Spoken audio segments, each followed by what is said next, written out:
about wrestling every week. I'm Alex Smiley, still waiting for my WWE Network deal. To my left is Chris, aka T-Bone. Am I on your left? I guess on their from that left. perspective. My bad. Their left. I'm on your right. I'm on your right. Yes, to my right, Hey. Chris, aka T-Bone. I'm T-Bone. Chris, that's how we'll do it. AKA Maverick Jones for a world record. I have like one match win on YouTube. It's great. It's wonderful. It's great.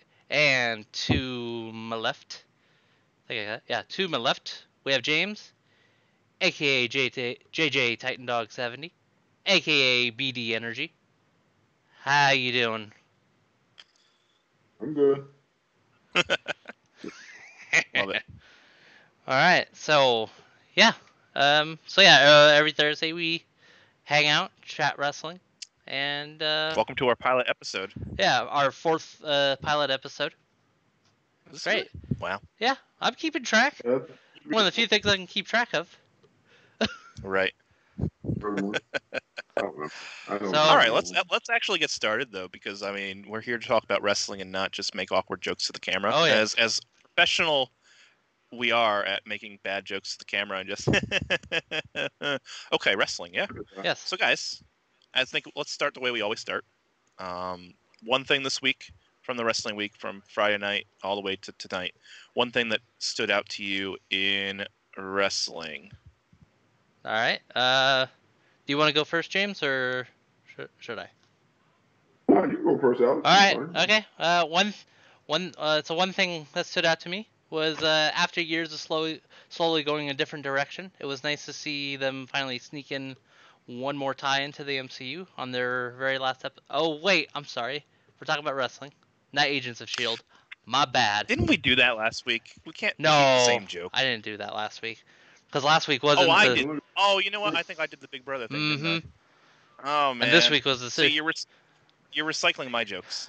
Hey, which is really a bad thing to recycle. Last week was not the Agents of S.H.I.E.L.D. series finale. I'm just saying. Anyways, right. No, one thing that stood out to me in wrestling was quite honestly a really small thing. I really liked the little joke that they put at the beginning of the tag title match on Dynamite when we had the Jurassic Express taking on Omega and Paige. I caught the joke about Luchasaurus saying hi to his mom, saying it took him 65 million years, but they finally got a title shot. And then Taz asks JR, "Hey, didn't you call his first match?" One of the highlights of JR and Taz on commentary tonight, last night. Yeah. So that's my one thing. Oh god. Yeah, wrestling can be funny sometimes. Just sometimes, though. Can't sometimes, yeah. All right, James, you have something that stood out? Oh no! Only thing I noticed I was watching the Knicks and it was brought up. And if you look at they're doing the Gargano's promo, and essentially they did basically, and we're all veterans of it, and we've seen it, and we all got our start, and it basically was an EFED promo, and it essentially is. You do the skit and everything. You do, they talk to each other, they're talking back and forth. Then they turn to the camera and they talk to the camera and do the promo then. That's the structure of an EFED promo, basically. You do the little thing. It really is, isn't it? Yep. Yes. You do your little thing, you do a little slice of life. Although we shouldn't have just admitted that out on the internet again. I mean, I'm sure we've admitted it before, but yes. That's okay. No, hey, I got nothing to be afraid of. I have nothing to be scared of.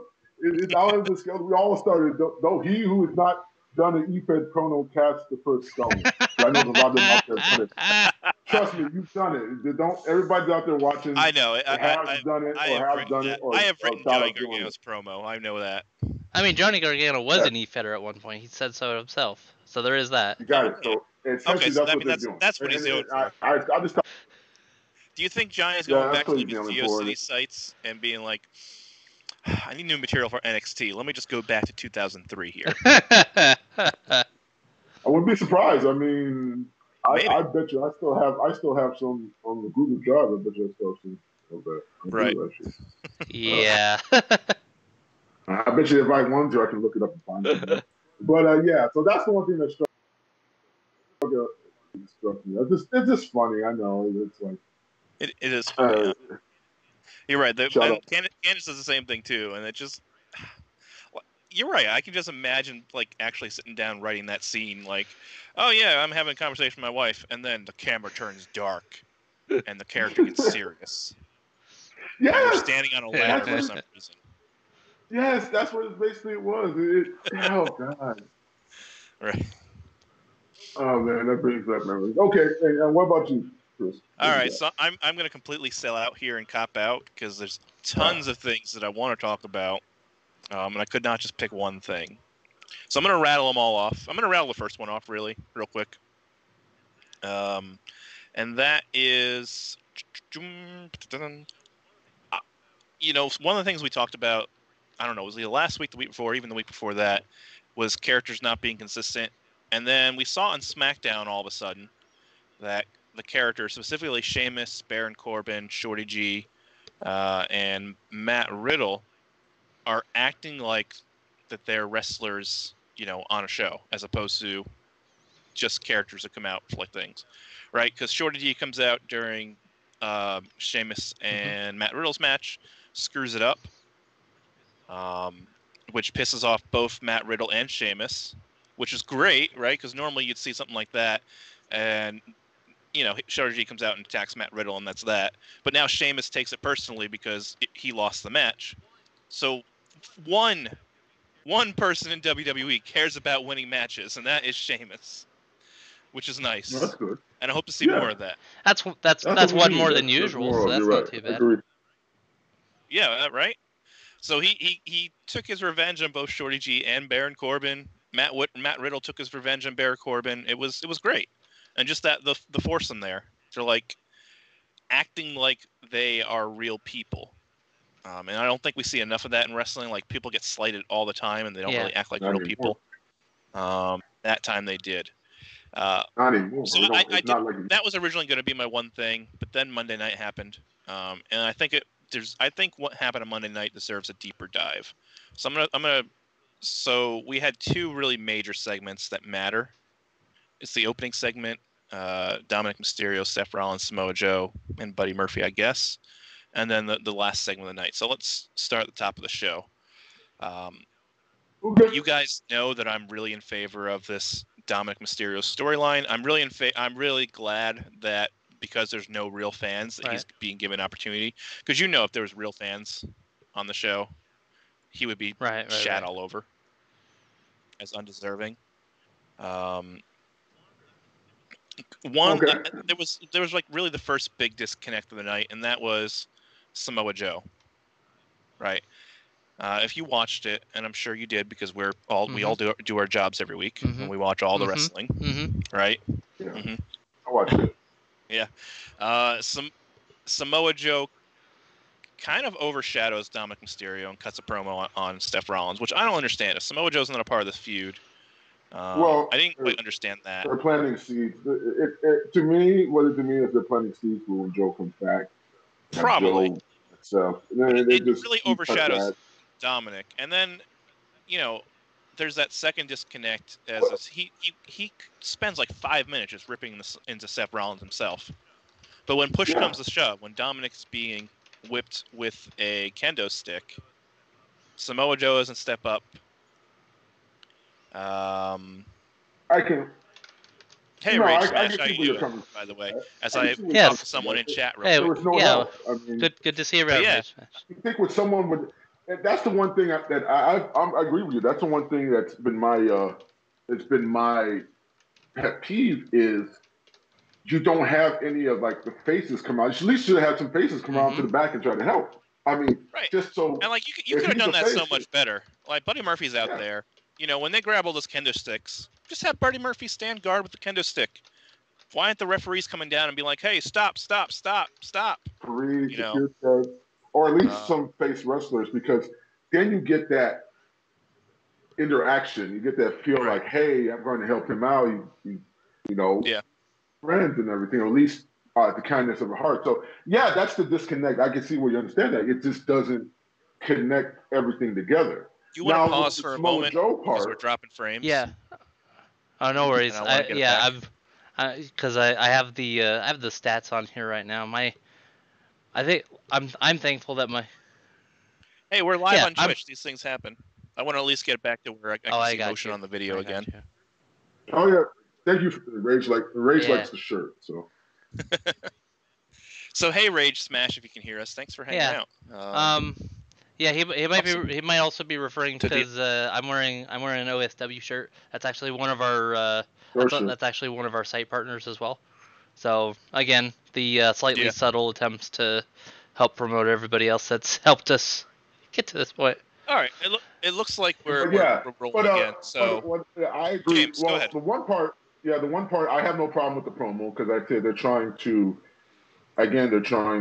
set seeds for it. That's fine. Ripping into them. Honestly, I do have a problem with that though because this is a Big Four show, right? SummerSlam is one of the Big Four. This is a match you're doing for SummerSlam. You're doing the match of Seth Rollins versus Dominic Mysterio, not Seth Rollins versus Samoa Joe. Why are we overshadowing the match that we have? Dude, but do you really believe that Dominic Mysterio is going to win that match? At least not on his own. At least. Do we think he's going to win by shenanigans? Right. It's. I mean, they made a no disqualification match, so it's going to take some shenanigans, but he's going to win. Okay. Now, what would have made that promo work is, like you said, the second part is Samoa Joe comes out and helps. That would have been fine. Then or even like. He doesn't even have to succeed in helping. Like maybe just Buddy Murphy whacks him across the face with a kendo stick, and that's that, right? But we even talked about this last week or the week before about security not coming down consistently, and this was pretty glaring. Yeah, for me. Like I said, I would have probably had. I could see the problem with that. It probably would be better if Joe had come down. Or, like I said, take out Murphy, clear it out. I mean, he's sitting right there, and the camera keeps cutting to the commentary table, and he's just sitting with his head down. I will say, I will say the one. I think the weird thing about it, or at least what's a little weird to me, is just the fact that we're getting Seth versus Dominic at SummerSlam. I kind of feel like that's something you would set up at. Well, I don't know. In my head, I'm thinking you book that for a Raw. That ends in shenanigans. Samoa Joe comes in to help, and if he's actually healthy enough to wrestle, then you make a tag match at the SummerSlam. That's a way to do it. I don't know. I see the way. I like the way they're doing it, and I think now's the time because again, there is no live crowd to boo Dominic. Right. Where I think they would. So we have time. Like I think a lot of people are respecting Dominic a little bit more because did you see the pictures of how he looked after the beating he took? Like his chest, it was absolutely just torn up, right? And I don't know if you've ever taken a kendo shot. It hurts a lot more on the chest area and the belly area than it does on the back. Like taking on the back, no big deal. That's why they do chair shots to the back all the time. I took it on the head. I took it on the head. Well, no, right. We don't do stuff to the head concussions, but. When I did it to the head. Yeah, that's so trust me, it hurt. It hurts, right? So I mean, this kid head. has been taking beatings since he debuted back in November, right? Because Brock Lesnar destroyed him a couple times, right? He's tough, and I really want to see a lot more. I mean, my fear is that the casual fan and even like the smarky fans will reject him. So this time has been great for him. So kind of come back to it. I think where WWE's going wrong is they're not putting enough focus on him. Which takes I think it's going to help him out though with this is like you said, it's a no DQ match. Yeah. So it can hide his faults. He doesn't have to actually have he's 23. Right. He's not going to be perfect in the ring.